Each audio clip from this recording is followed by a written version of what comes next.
Good morning. It's Wednesday, August 20th. This is Sober Readings. I've missed the last couple of days of readings because of an issue with my voice, but today it seems strong enough, so if my voice seems a little strained, I apologize in advance. All right, let's get to the reading. From Daily Reflections, Toward Emotional Freedom. Since defective relations with other human beings have nearly always been the immediate cause of our woes, including our alcoholism, no field of investigation could yield more satisfying and valuable rewards than this one. That's from 12 Steps and 12 Traditions, page 80. Willingness is a peculiar thing for me in that, over a period of time, it seems to come first with awareness, but then with a feeling of discomfort, making me want to take some action. As I reflected on taking the 8th step, my willingness to make amends to others came as a desire for forgiveness of others and myself. I felt forgiveness toward others after I became aware of my part in the difficulties of relationships. I wanted to feel the peace and serenity described in the promises. From working the first 7 steps, I became aware of whom I had harmed and that I had been my own worst enemy. In order to resolve my relationships with my fellow human beings, I knew I would have to change. I wanted to learn to live in harmony with myself and others so that I could also live in emotional freedom.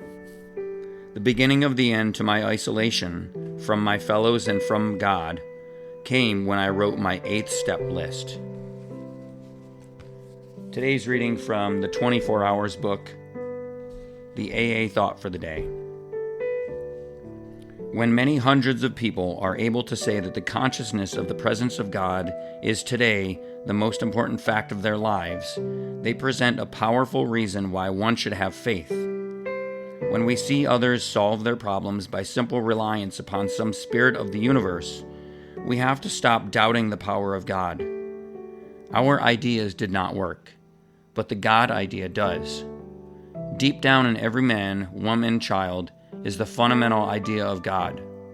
Faith in a power greater than ourselves and miraculous demonstrations of that power in human lives are facts as old as man himself. So ask yourself, am I willing to rely on the spirit of the universe? The meditation for the day. You should not dwell too much on the mistakes, faults, and failures of the past. Be done with shame and remorse and contempt for yourself. With God's help, develop a new self-respect. Unless you respect yourself, others will not respect you. You ran a race, you stumbled and fell, you have risen again, and now you press on toward the goal of a better life. Do not stay to examine the spot where you fell. Only feel sorry for the delay, the short-sightedness that prevented you from seeing the real goal sooner. The prayer for the day. I pray that I may not look back.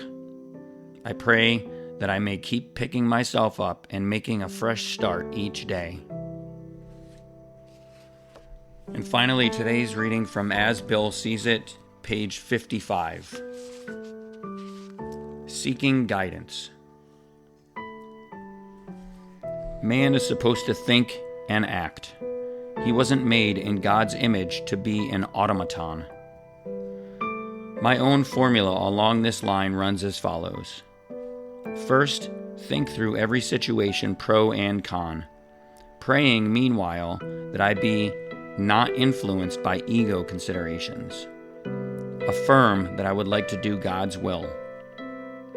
Then, having turned the problem over in this fashion and getting no conclusion or compelling answer, I wait for further guidance, which may come into the mind directly or through other people or through circumstances.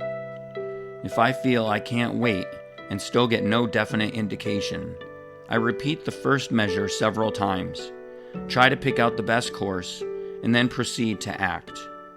I know if I am wrong, the heavens won't fall.